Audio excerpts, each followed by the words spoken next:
So Hare Krishna বন্ধুরা, welcome back to my channel. আশা করি সবাই খুব খুব ভালো আছো। আমার তো আপ ডাউন চলতেই থাকে। কালকে was a very bad day after picnic, মানে পিকনিক আর প্লাস ওই বুক ডিস্ট্রিবিউশন সব সারা দিন লেগেছে।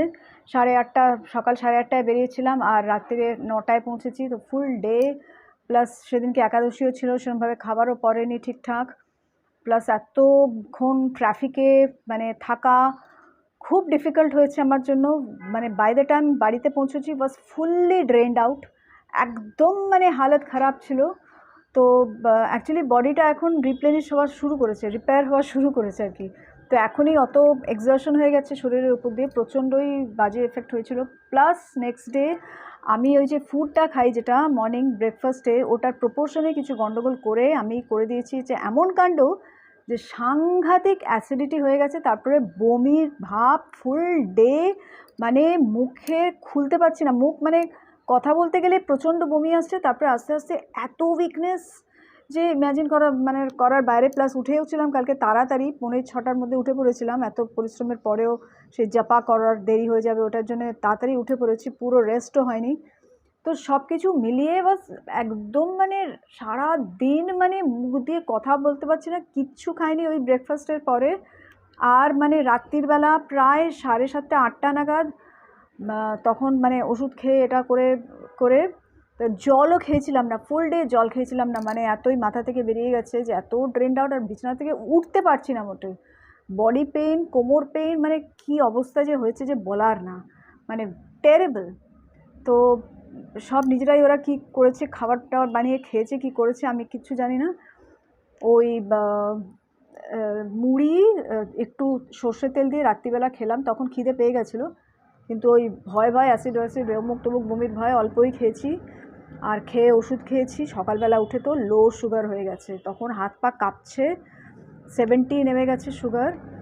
হাত পা কাঁপতে শুরু করে দিয়েছে পুরো, চোখে অন্ধকার। তাড়াতাড়ি মানে একটা মিষ্টি বিস্কিট খেলাম, সে মিষ্টিটা তারপরে একটু খেজুর টেজুর খেয়ে একটা আমার ওই হার্বাল টিটা খেয়ে আস্তে আস্তে ওই ভাবটা তো কাটলো, লো সুগারের যে প্রবলেমটা। তারপরে তো যাই হোক ব্রেকফাস্ট ওটা তো করিনি আজকে ফুল ডেতে, ওই ব্রেকফাস্টটা করবো না কারণ ওটা একটু হেভির দিকে, ওই এফেক্টটা আরও আছে। তেলও দিলাম মাথায় ভালো করে, শ্যাম্পু করব বললাম, 1 উইকের ওপর শ্যাম্পু হয়ে করিনি। তো আমার স্নান পুজো শ্যাম্পু ট্যাম্পু সব হয়ে গেছে, সিরামটা লাগানো হয়নি এখনও। পুজো হয়ে গেছে, ঠাকুরকে দিয়েছি খেতে। বানালাম খিচুড়ি আর ওই ব্রাউন রাইসের খিচুড়ি, সব মটরশুঁটি, ফুলকপি আর দিয়ে দিয়েছি ছোলা, ব্রাউন চানা। তো ওইটা দিয়ে বানালাম।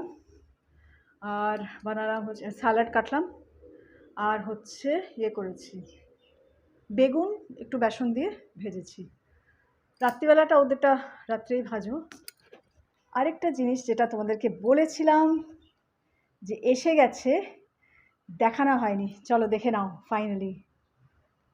এই হচ্ছে সেই জিনিস। দিনের বেলা একটু প্রবলেম হচ্ছে, পেছন দিয়ে আলো আসছে। উড়িষ্যার পট্টচিত্র ওরা বলে, পট্টচিত্র হোয়াট এভার ইউ সে। তো লাগিয়েছি হচ্ছে এটা এইখানে ডিভান শিফট করেছি। হ্যাঁ, ওইটা নিচে যেটা দেখতে পাচ্ছ ওটা আমার হার্বাল লাইফের প্রোডাক্টস এসছে, দেখো না, ইগনোর।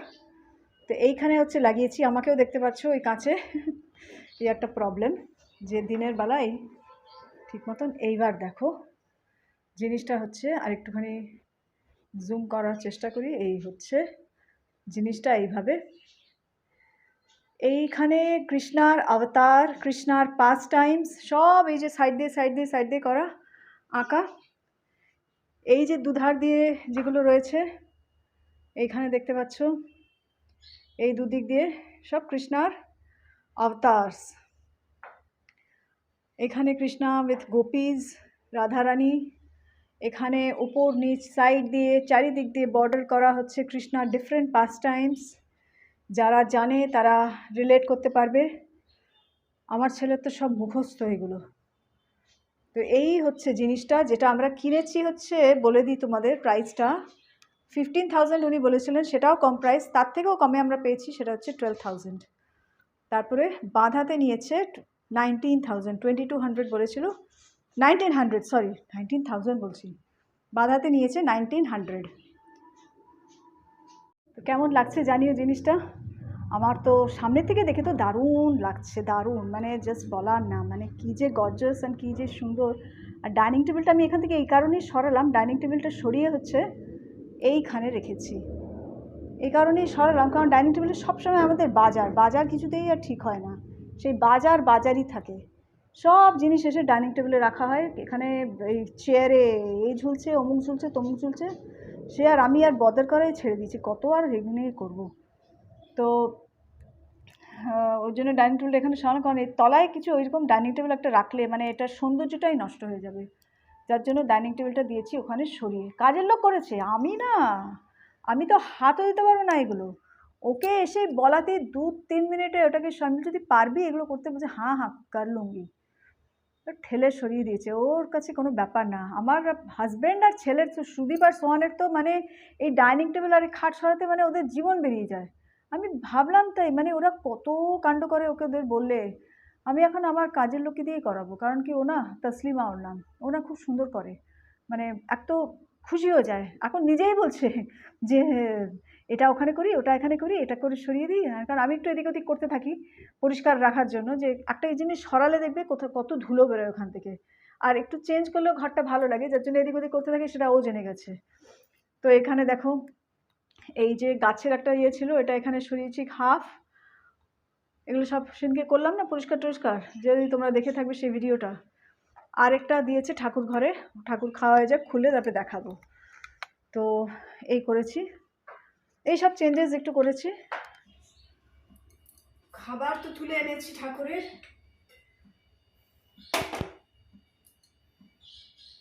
এই যে খিচুড়ি, জানি না দেখতে পাচ্ছ কিনা, দেখাচ্ছি, এখানে ঢেলে খাবার ঢেলে দিই।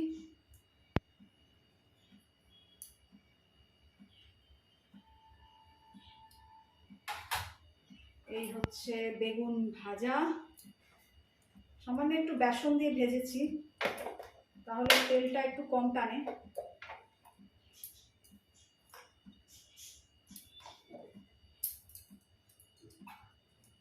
আর হচ্ছে স্যালাড,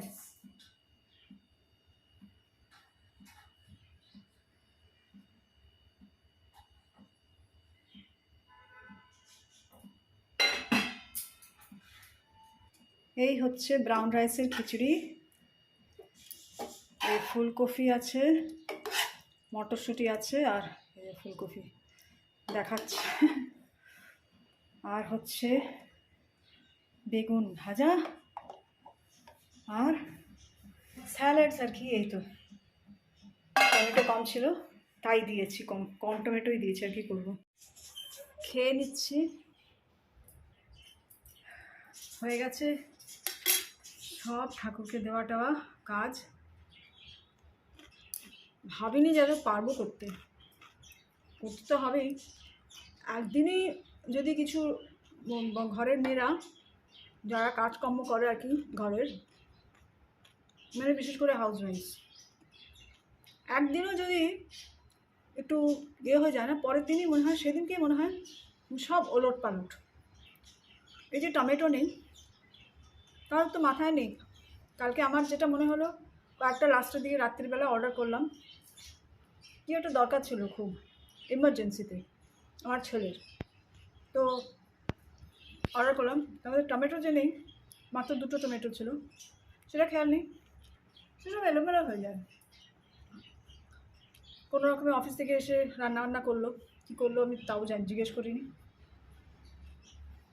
তো এই হচ্ছে ব্যাপার, সেই জন্য আজকেও আবার ওই করবে, সেই জন্য এসে করলাম যে খিচুড়ি তো অ্যাটলিস্ট বানিয়ে রাখি, ওটাতে তো কম মেহনত। একটু খিচুড়ি স্যালাড ভেবেছিলাম, বেগুন ভাজাটা বানিয়ে নিলাম, বেগুন রয়েছে ভালো, ভাবলাম বেগুন ভাজা বানিয়ে নিই, তাহলে একটু এলাবোরেটলি নিজেরই খেতে ইচ্ছে করবে। খেয়ে নিই, আগে স্যালাডটা খেয়ে নিলে কী হয়, সুগারটা কম হয়, মানে খেলে কী হয়, যাই খাই সুগার লেভেল বাড়ে, তো যাদের সুগারের প্রবলেম আছে তাদের বেশি বাড়ে তাদের। তো স্যালাডটা অ্যাকচুয়ালি 1 ঘন্টা আগে খাওয়ার কথা, তো 1 ঘন্টা আগে খাওয়া তো আমার পসিবল হয়ই না, কারণ মেলা কাজ থাকে তখন। আর ঠাকুরের প্রসাদ যেহেতু ভোগ ভোগ বানাই, তো খেতে খেতে তো আর ভোগ বানানো যায় না, সেই জন্য কাজের সময় ওটা খাওয়া হয় না। ওটা খেতে আলাদা করে সময় লাগে একটুখানি, একটু তো সময় লাগে চিবিয়ে চিবিয়ে স্যালাডগুলো খাওয়া, ওটা তো আর গিললাম তো এরকম সেরকম না, চিবিয়ে খেতে হয়, তো ওটাতে টাইম লেগে যায়।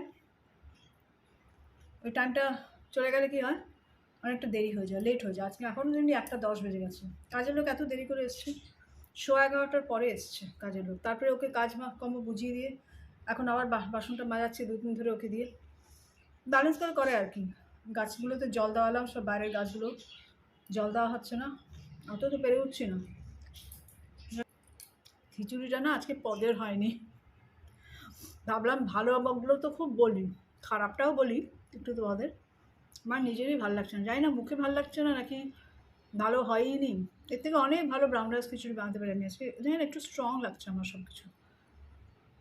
মুগ ডাল, মুসুর ডাল বলছি, মুগ ডাল, অরড় ডাল সব দিয়ে করেছি। হ্যাঁ, একটু সাম্বার পাউডারও দিই আমি, কারি পাতা সর্ষে ফোড়ন দিয়ে, মানে একটুখানি স্ট্রং লাগছে, মশলাটা বেশি হয়ে গেছে আমার মনে হচ্ছে, আমার ভালো লাগছে না কিছু, জোর করে খাচ্ছি, খেতে হবে না, খেতে উপায় নেই। নুনটাও একটু কম কম লাগছে, কিন্তু প্রসাদ তো, প্রসাদ চুপচাপ খেয়ে নিতে হয়। বেগুনটা ভাগ্যিস ভেজেছিলাম, না হলে আরোই খেতে ইচ্ছে করতো না। বেগুনটা ভাজলাম, খারাপটাও বলতে হয়, খালি ভালো ভালো বলবো। দুবার অ্যালার্ম বাজলো, 5:10-এ উঠিনি, বন্ধ করে দিয়েছি অ্যালার্ম। 7টার সময় সুদীপ এসে ডাকছে আমাকে, ওঠো 7টা তো বেজে গেল। আমি কি বললাম বলো তো, আমি তো অফিস যাবো না, স্কুলও যাবো না, কলেজও যাবো না, তো যে যাবে তাকে ডাকো আগে, টিফিনও বানাতে পারবো না আজকে, তো ওরকম অবস্থায় ছিল না। ওইগুলো কিনেছিলাম, দেখিয়েছিলাম কি, মনে হয় দেখিয়েছিলাম কি না ভুলে গেছি, লাগানোর জায়গা পাচ্ছিলাম না, অ্যামাজন থেকে কিনে তো নিয়েছিলাম, সুদীপকে জিজ্ঞেস করলাম যে কোথায় লাগাই বলো তো, তুমি কোথায় লাগাও বলে এটা কিনেছিলে, সেখানেই লাগাও। আমি বলছি সেটাই বুঝতে পারছি না এখন কোথায়, তাহলে কিনলে কেন, বলতে একটাই কথা, কিনলে কেন, ভালো লেগেছে তাই কিনেছি, আবার কি। এটা এখানে লাগিয়েছি একটা, আমার আলমারিতে একটা লাগিয়েছি, অ্যাকচুয়ালি আলমারিতে লাগাবো বলেই কিনেছি, তো এখানে একটা লাগিয়েছি, আর একটা হচ্ছে অবভিয়াসলি আমার ছেলের আলমারিতে। সো ওখানে এইটা আমি বানিয়েছিলাম একবার অনেক আগে, বাবা মারা দেখে গেছে এটা, আর মায়ের তো কী পছন্দ হয়েছিল, বাবা তুই তো আঁকা শিখিস নি, তুই কী করে এত সুন্দর আঁকিস এসব বলেছিল, ওয়াক হয়ে গেছিলো এটা দেখে। আর এইখানে একটা লাগিয়েছি সোহানের আলমিরাতে, 3টে ওয়ার্ডরোবের জন্য 3খানা এই লাগিয়েছি, সব কিছুই হচ্ছে কৃষ্ণা অ্যান্ড কৃষ্ণা, এগুলো দেখলে আমি আর থাকতে পারি না, এই লাগিয়েছি। দুপুর থেকে না ওয়েদারটা খুব সুন্দর ছিল, কোনো রোদ্দুর ছিল না, একেবারেই মেঘলা আকাশ, মনে হচ্ছে যেন এক্ষুনি বৃষ্টি হবে, কালকে রাত্রে হয়েওছে বৃষ্টি। তো ওইটা দেখে আমি আর লোভ সামলাতে না পেরে, এইখানে দেখো কী সুন্দর ওয়েদার, কী সুন্দর লাগছে দেখতে। এই জালের জন্য ভালো মতন দেখানোও যায় না, ভীষণ প্রবলেম, মানে অবস্ট্রাকশন ক্রিয়েট করে। তো ওই ব্যালকনিতে বসে বসে আমি জাপা, যেগুলো রাউন্ডস বাকি ছিল সেগুলো কিছুক্ষণ বসে করলাম। তো এই আর কি, দোলনায় চেপে চেপে দুলতে দুলতে।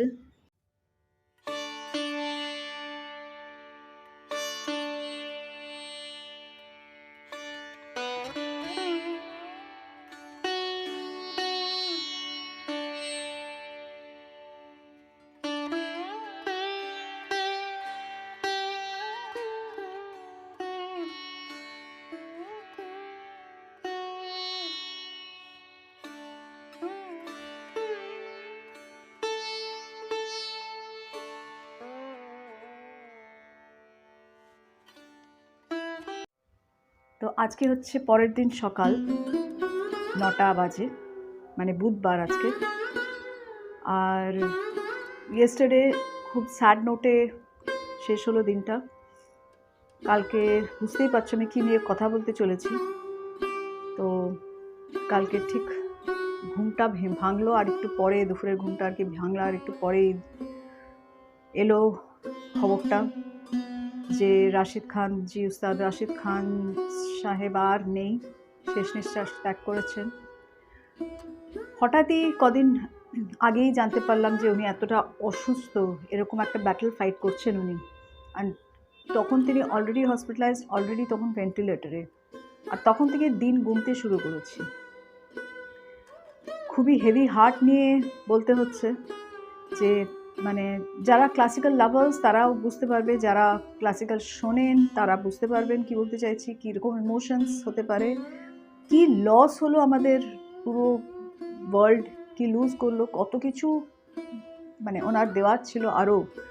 জাস্ট এই বয়স, তবে মৃত্যুর তো কোনো বয়স নেই, তাই না? ডেস্টিনড, এটা তো যেদিন মানুষ জন্মায় সেদিন থেকেই লিখে আনে যে, কিংবা তারও আগের থেকে লিখে আনে যে সে কবে, কোন সময়, কোন দিন, কোন মুহূর্তে সে মারা যাবে। তো কিছু আর বলার নেই, কেউই আর রইল না সেরকম ক্লাসিক্যাল সিঙ্গার, ক্লাসিক্যাল ইয়েতে অনেকেই চলে গেলেন, আর হাতে গুনে কয়েকজন আছেন সেরকম লেভেলের ভোকালিস্ট আর নেই বললেই চলে। তো যা পেয়েছি ওনাদের কাছ থেকে সেটাকেই ধরে আমাদেরকে এগিয়ে যেতে হবে, যারা ক্লাসিক্যালে কিছু করতে চায়, যারা ক্লাসিক্যাল শিখতে চায়, তাদের শুনে শুনে আমরা অনেক কিছু, তাদের গায়কি ফলো করে করে অনেক কিছু আমরা শিখতে পারি। এটাই আমাদের কাছে বিরাট সম্পদ।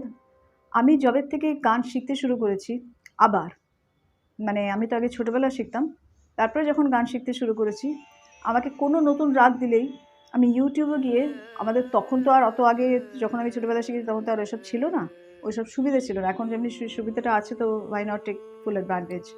আমি ইউটিউবে গিয়ে প্রথম যেটা খুঁজি, এমুক রাগ সাং বাই উস্তাদ রাশিদ খান। আমি যখনই লিখি ইউটিউবে যে কোনো একটা রাগের নাম দিয়ে সাং বাই দিলে আমাকে রাশিদ খানের ফার্স্ট দেখায়। আর যেইটা যদি না পাই ইউটিউবে ওনার কোনো গান, মানে ওই রাগের কোনো গান, তখন আমি রেফার করি আর কে কে গেয়েছে, বড় ওস্তাদ কে কে গেয়েছে তখন। তো part and parcel of life হয়ে গেছিলেন উনি। আর কত অল্প বয়স থেকে উনি মানে শুরু করেছেন, ওস্তাদ হয়ে গেছেন অলরেডি কত অল্প বয়সে, যে 12-14 বছর বয়সে উনি হি ওয়াজ অলরেডি, মানে he was ready to be on stage, একদম প্রিপেয়ার্ড ছিলেন।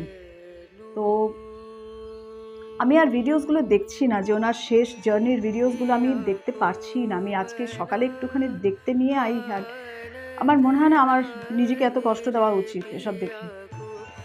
সেই জন্য জাস্ট কামনা করছি যে উনি যেন ভালো থাকেন, আজকের আবার ওনার আহেড জার্নি যেন খুব ভালো থাকে, উনি যেন একটা পিসফুল জার্নি দিয়ে গো থ্রু করতে পারেন, এটাই প্রার্থনা। আর ওনাকে শত কোটি প্রণাম জানিয়ে আমি আজকের ভিডিও এখানেই এন্ড করছি। ভালো থেকো সবাই। হরে কৃষ্ণ।